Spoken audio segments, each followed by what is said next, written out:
Good morning, campers, and welcome back to Kerbal Space Program. Today we are going to be going on a new little journey here. We're going to start construction of our space station, and to do that we need a good contract for it. So that's going to be this one where we do a plant experiment in orbit around the Mun, something like that.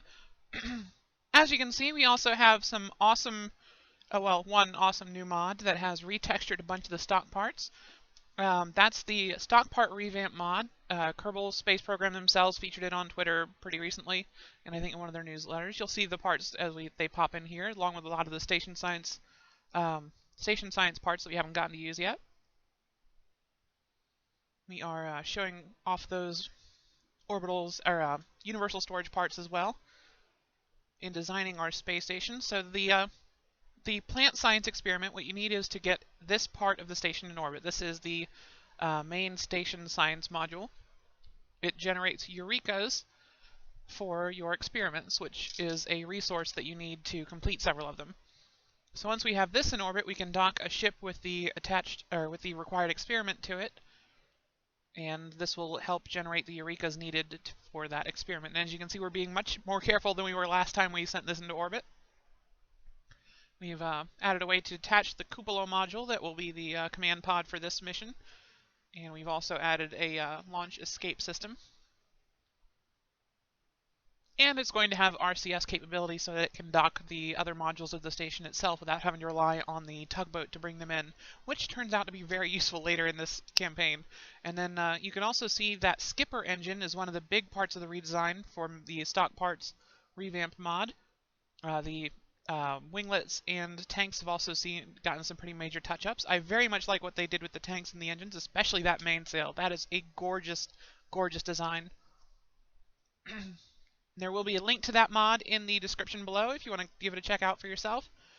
I strongly encourage it. It has completely revitalized the look of the stock parts. I really like it, but it doesn't play very well with a lot of other mods, so if you're going to install that, make sure you do it on a copy of your game and kind of tweak it a little bit to make sure you get what you want.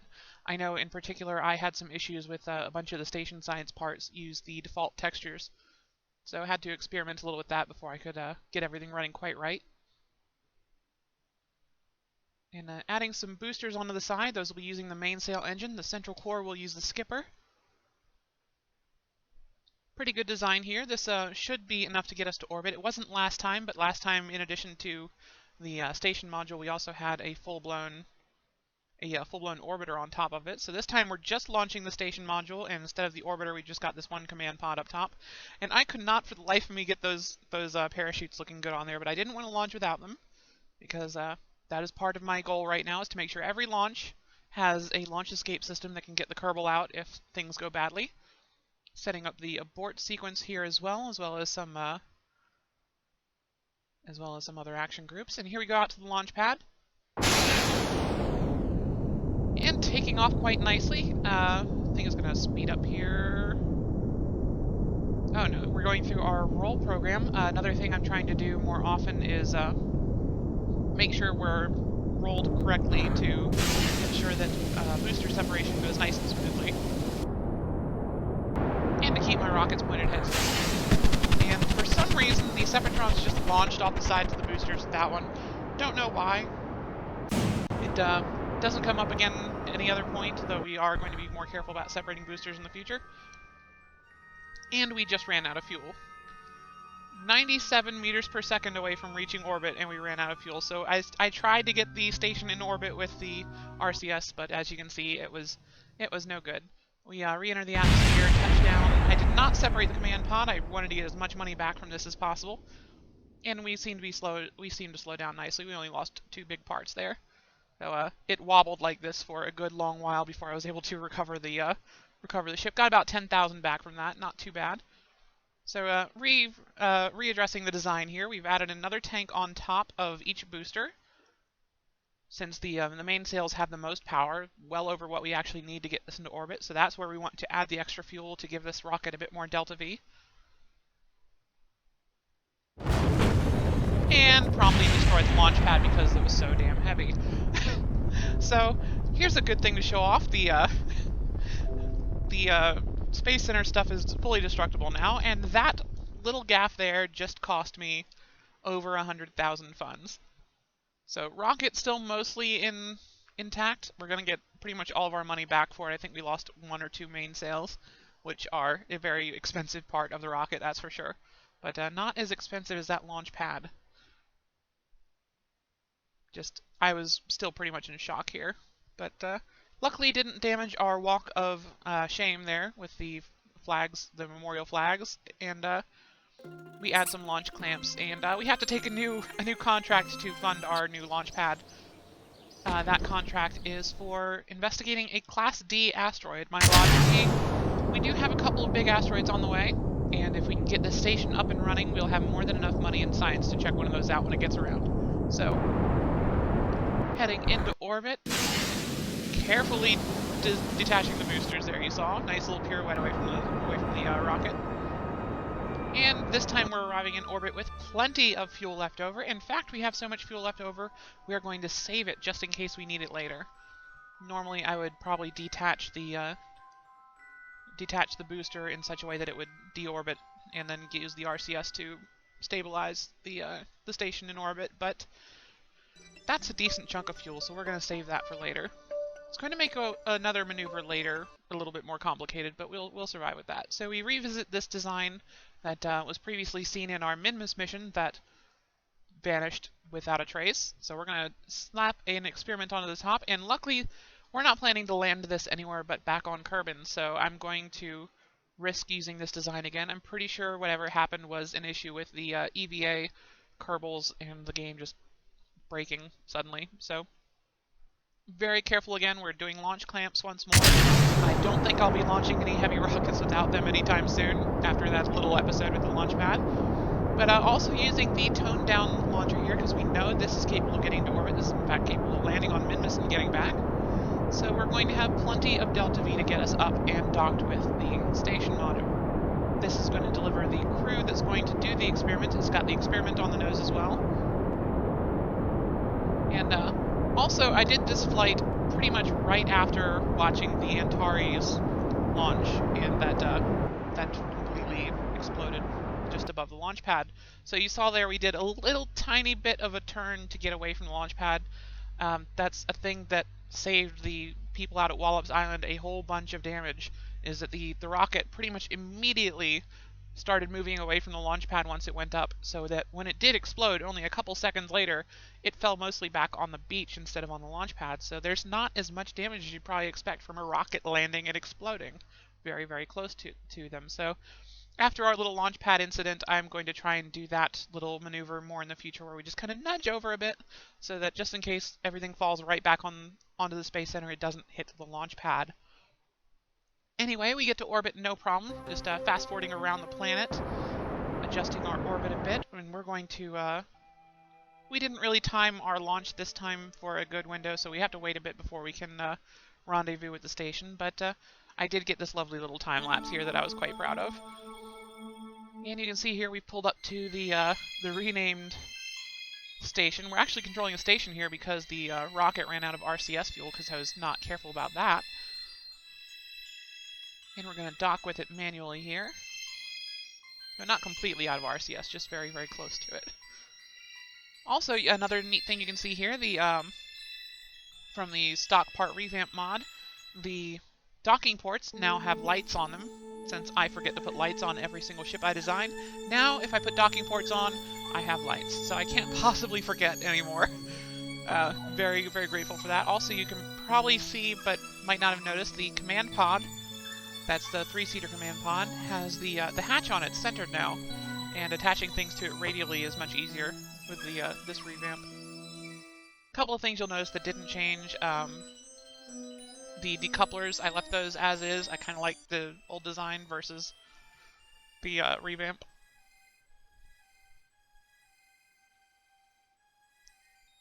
And I'm trying to think of what else I didn't change. It was decouplers, separators. The aerospike is still the same. I didn't get that one either. But you can see here we transferred the fuel out of the booster from the science station and into the booster attached to the Munar rocket. And we're going to turn the station around and dock it so that it's not stuck on the nose like a T shape there. We're going to get it nice and make sure our velocity vector is going through the center of mass for our station when we push it out into Munar orbit. Docking with the station once again, because it's got much better control of itself with the RCS thrusters, and a whole lot more RCS fuel for one. There we are, successful docking. We're going to switch back to the command pod here, and that's going to be our primary engine for getting out to the moon. Warping around to the maneuver node here. And now that all the docking's done, we've got our solar panels out. Our skipper engine looking magnificent as it pushes us out to the moon. Not going to be quite enough fuel to get us all the way there, but that's what our Poodle is for. The Poodle is probably the design I love the most out of the stock part revamp, so you're going to see that here. Or not. Oh, there we are. Decouple. Sound like a pop gun being fast-forwarded. And you see the Poodle looks more like an actual Apollo service module engine. So I really like that redesign. It's also pretty narrow, so if you have to stick it on a smaller rocket, you can. It doesn't change the engine fairing, so that still looks a little goofy if you've got it attached to a small fuel tank. But just the engine itself connected to the fuel tank looks all right. Another advantage of the stock part revamp is they don't have the weird like the round part at the bottom of the tank is not part of the engine anymore. Doing a little science now that we are out at the moon. And we're even going to start on that science experiment, though I messed that up. Luckily. Or, unfortunately, I messed that up. Turns out, if you're going to do that experiment, do not change your biome while you're doing that experiment, or it completely resets the entire thing.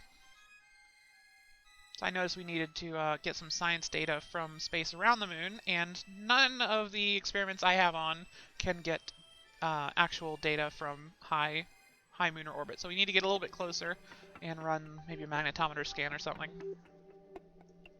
Or just get an EVA over a part of the moon we haven't been to before. So I lower our periapsis and figure that we'll just swing by while the experiment's still running. And you can see right there, it just reset. So all the Eureka's lost on that one. Doing our magnetometer scan, we're going to boost our orbit back up once more and get that experiment restarted. There we are, and you can see we're doing a bunch of orbits here. Fast forwarded something like 64 times speed, because it took me like an hour of just letting the game run in the background for this all to go by. But it works out. We get the experiment completed, and I made the decision we're going to, because I could have tried bringing this back to Kerbin, aerobraking it and such, but I think we're just going to leave this in orbit around the moon, develop this into a bigger space station eventually. But there's also something else we left in orbit around the moon. There was a lander that we used in a previous episode. We just left that out here, perfectly good engine and all. So we're actually going to go pick that up and bring it out to this space station so that we can just bring some fuel up later and reuse that lander. And that's going to save us considerable amounts of money later, because we can take contracts that require landing on the moon, and the only science we need to, or the only money we'll need to use spend to get those contracts completed is the money to send a crew out there.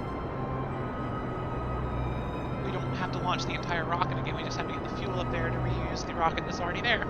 So that's going to save us a bunch of money in the future, let us generate some good funds so we can start sending out some missions that might not have contracts for them.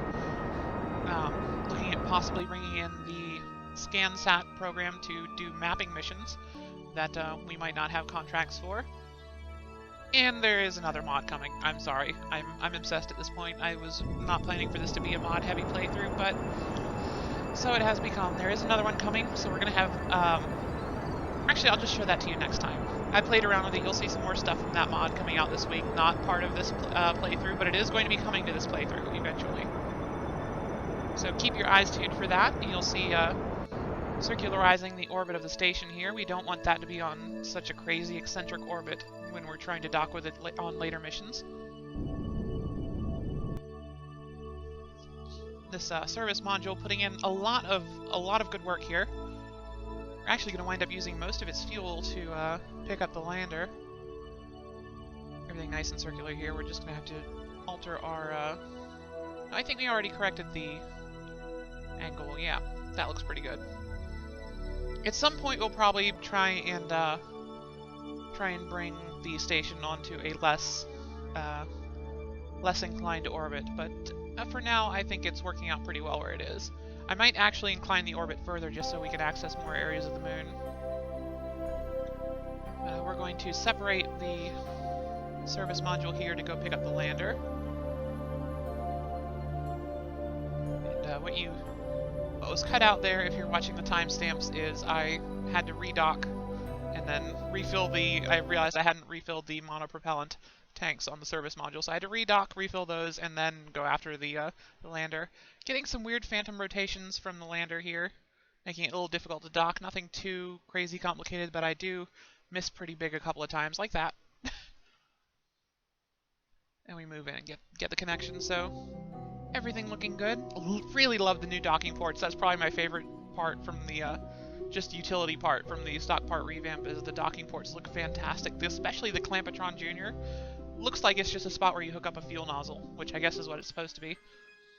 But heading back to the station, we're going to change that name to the Moonstone to reflect where it's orbiting. Keystone I usually use for Kerbin, because I'm weird and I have names for that sort of thing, and I just use all the time. Going into dock, and you might notice I'm running out of monopropellant once more. And for some reason, he's spinning like crazy. We get him under control before he drifts too far away, though. Couldn't bring myself to delete that little bit of footage there. He just started spinning like a top. Everything I was doing was just making him spin faster and faster. But I remembered that the station has its own RCS, so we're just going to switch into the station and go pick up the lander. Over 1,000 units of monopropellant still on the station, so we're going to have that available as a resource for some time. Doing a lot of jumping back and forth to get everything lined up makes things a lot easier than just trying to eyeball it from a single vessel. You can just keep pointing them towards each other until you don't need to fix them once you switch back and forth, and eventually you can just go straight in for a dock. That's the super lazy way of docking without having to maneuver much. Just get them close to each other, park them, and then just keep rotating them to face each other until eventually you don't have to correct it all for the target and the docking ports. So we're just going to bring the service module in here, trying not to run out of monopropellant, though we've only got 3.5 units of monopropellant yet left, so it's going to be close. Just letting it coast in as much as possible. You're going to see we're going to use our engine to slow down there, so we don't use monopropellant for that. So we've got more than enough liquid fuel at this point.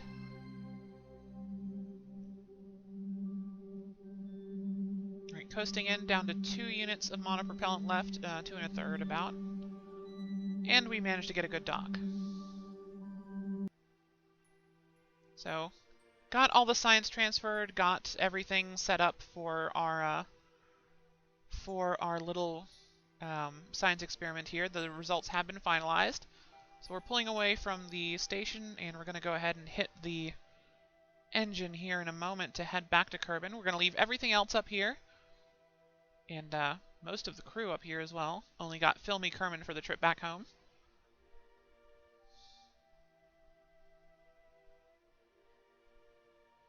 He looks absolutely terrified to be alone in this ship, but he'll survive. Future mission will probably leave another member of the crew up there as well. The science lab is kind of a redone habitation mod, or hitchhiker storage container, so it can hold up to 4 Kerbals. So 1 more to top off that crew, since there's also Luman Kerbin, who was driving the command pod, or the cupola module. Alright, so heading back for Kerbin now. Just making sure I've got enough fuel before I commit to this maneuver entirely. And I wanted to make sure I wasn't going to hit the station, of course. Always a risk when you're doing a maneuver that close. And as you can see, we got our re-entry on the first go-round. I was hoping for a nice solid landing, but unfortunately that's not going to happen this time around. And we are heading for the water. So, I'm trying to talk myself out of it this entire time of reinstalling the trajectories mod, and I think I'm staying strong. We're not losing enough funds to incidents like that for me to bother installing trajectories just yet, but might start happening when we start trying to aero brake in other spheres of influence. But for now, no trajectories. Just going to leave it stock. And as you can see, we recovered a ton of money from doing that little experiment in orbit above the moon. Decent chunk of funds, decent chunk of science. Well, I could have been better science, but you know, is what it is. And we've picked up a good chunk of money from recovering our command pod as well. Pretty much as much money as we could possibly need to do whatever we want in the next episode. So that could be anything from a probe mission to Duna or Ike, maybe some more station science missions, maybe something a little more interesting with an asteroid perhaps. But we'll see that in the next episode. You'll see me unlocking a couple new parts here. And we are also going to be adding a new mod in the next episode. Stay tuned for the rest of the week to see more on that mod from a couple of live streams. Thanks for watching!